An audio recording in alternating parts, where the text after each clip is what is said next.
नमस्कार साथियों, एक बार फिर से हमारे चैनल में आप सभी का स्वागत है। तो चलिए शुरू करते हैं भक्त और भगवान की रोचक कथा। बहुत साल पहले की बात है। एक आलसी लेकिन भोला भाला युवक था, आनंद। दिन भर कोई काम नहीं करता, बस खाता ही रहता और सोए रहता। घर वालों ने कहा कि चलो जाओ, निकलो घर से, कोई काम धाम करते नहीं हो, बस पड़े रहते हो। वह घर से निकलकर यूं ही भटकते हुए एक आश्रम पहुंचा। वहां उसने देखा कि एक गुरुजी हैं और उनके शिष्य कोई काम नहीं करते, बस मंदिर की पूजा करते हैं। उसने मन में सोचा कि यह बढ़िया है और काम धाम नहीं, बस पूजा ही तो करना है।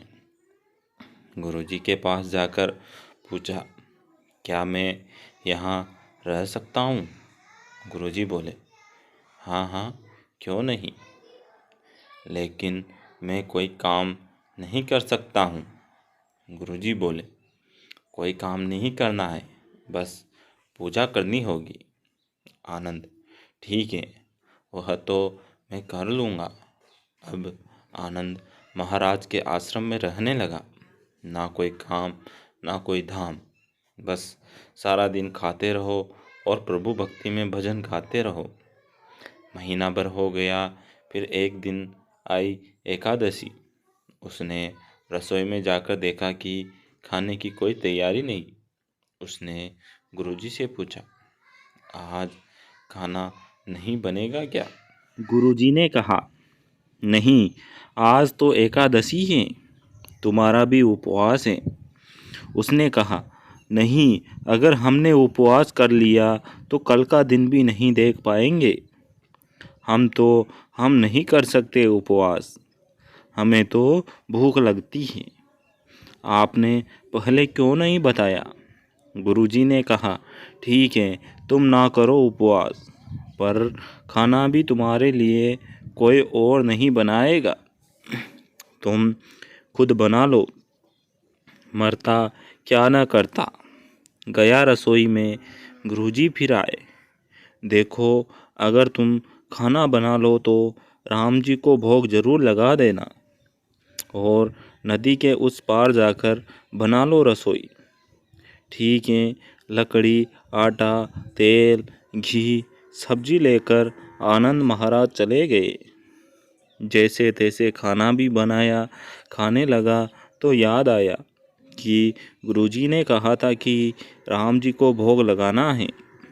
लगा भजन गाने, आओ मेरे राम जी, भोग लगाओ जी।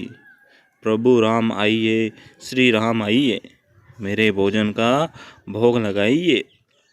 कोई न आया तो वह बेचैन हो गया कि यहाँ तो भूख लग रही है और राम जी आ ही नहीं रहे।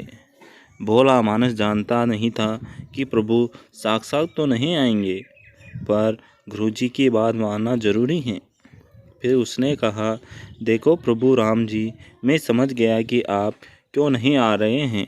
मैंने रूखा सूखा बनाया है और आपको तरमाल खाने की आदत है, इसलिए नहीं आ रहे हैं।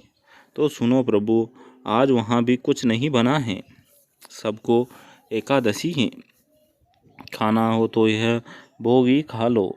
श्री राम अपने भक्त की सरलता पर बड़े मुस्कुराए और माता सीता के साथ प्रकट हो गए। भक्त असमंजस में। गुरुजी ने तो कहा था कि श्री राम जी आएंगे, पर यहाँ तो माता सीता भी आई हैं और मैंने तो भोजन बस 2 लोगों का बनाया है। चलो कोई बात नहीं, आज इन्हें ही खिला देते हैं। बोला, प्रभु मैं भूखा रह गया, लेकिन मुझे आप दोनों को देखकर बड़ा अच्छा लग रहा है। लेकिन अगली एकादशी पर ऐसा न करना, पहले बता देना कि कितने जने आ रहे हो, और हाँ, थोड़ा जल्दी आ जाना। राम जी उसकी बात पर बड़े मुदित हुए, प्रसाद ग्रहण करके चले गए। अगली एकादशी तक वह भोला मानस सब भूल गया। उसे लगा कि प्रभु ऐसे ही आते होंगे और प्रसाद ग्रहण करते होंगे। फिर एकादशी आई। गुरुजी से कहा, मैं चला अपना खाना बनाने, पर गुरुजी थोड़ा ज़्यादा अनाज लगेगा। वहाँ 2 लोग आते हैं। गुरुजी मुस्कुराए, भूख के मारे बावला हैं। ठीक है, ले जा और अनाज ले जा। अब की बार उसने 3 लोगों का खाना बनाया। फिर गुहार लगाई, प्रभु राम आइए, सीता राम आइए, मेरे भोजन का भोग लगाइए। प्रभु की महिमा भी निराली है। भक्त के साथ कौतुक करने में उन्हें बड़ा मज़ा आता है। इस बार वे अपने भाई लक्ष्मण, भरत, शत्रुघ्न और हनुमान जी को लेकर आ गए। भक्त को चक्कर आ गए।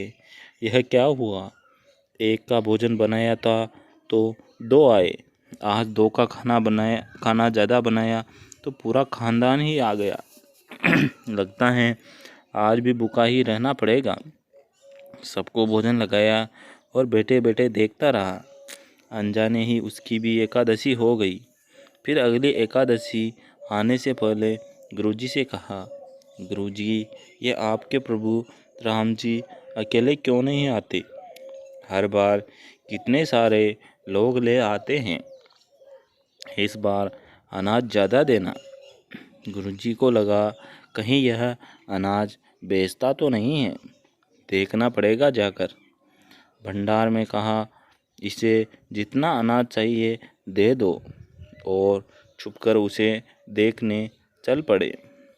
इस बार आनंद ने सोचा, खाना पहले नहीं बनाऊंगा, पता नहीं कितने लोग आ जाए, पहले बुला लेता हूँ फिर बनाता हूँ।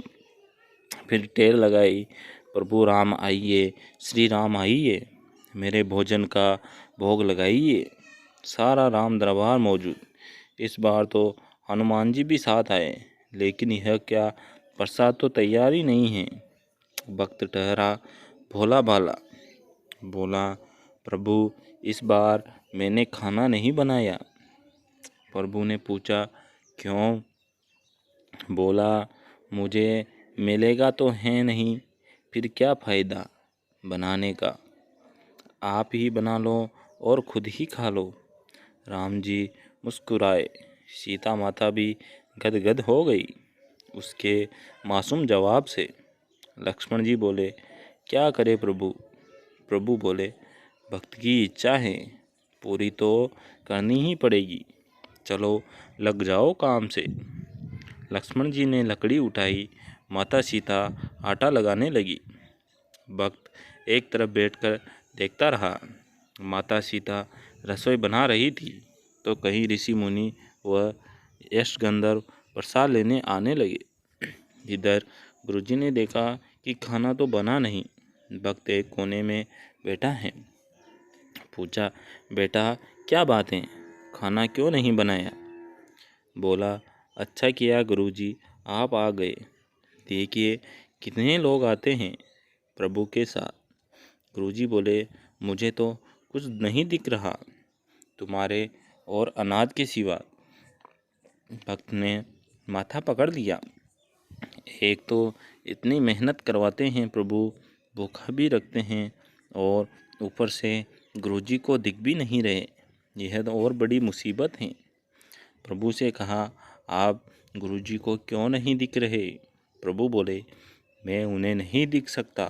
बोला, क्यों? वे तो बड़े पंडित हैं, ज्ञानी हैं, विद्वान हैं, उन्हें तो बहुत कुछ आता है, उनको क्यों नहीं दिखते आप? प्रभु बोले, माना कि उनको सब आता है, पर वे सरल नहीं हैं तुम्हारी तरह, इसलिए उनको नहीं दिख सकता। आनंद ने गुरुजी से कहा, गुरुजी प्रभु कह रहे हैं कि आप सरल नहीं हैं, इसलिए आपको नहीं दिखेंगे। गुरुजी रोने और कहने लगे कि वाकई मैंने सब कुछ पाया, पर सरलता नहीं पा सका तुम्हारी तरह, और प्रभु तो मन की सरलता से ही मिलते हैं। प्रभु प्रकट हो गए और गुरुजी को भी दर्शन दिए। इस तरह एक भक्त के कहने पर प्रभु ने रसोई भी बनाई। दोस्तों, कहानी कैसी लगी कमेंट में जय श्री राम अवश्य लिखें। आप सभी का बहुत बहुत धन्यवाद।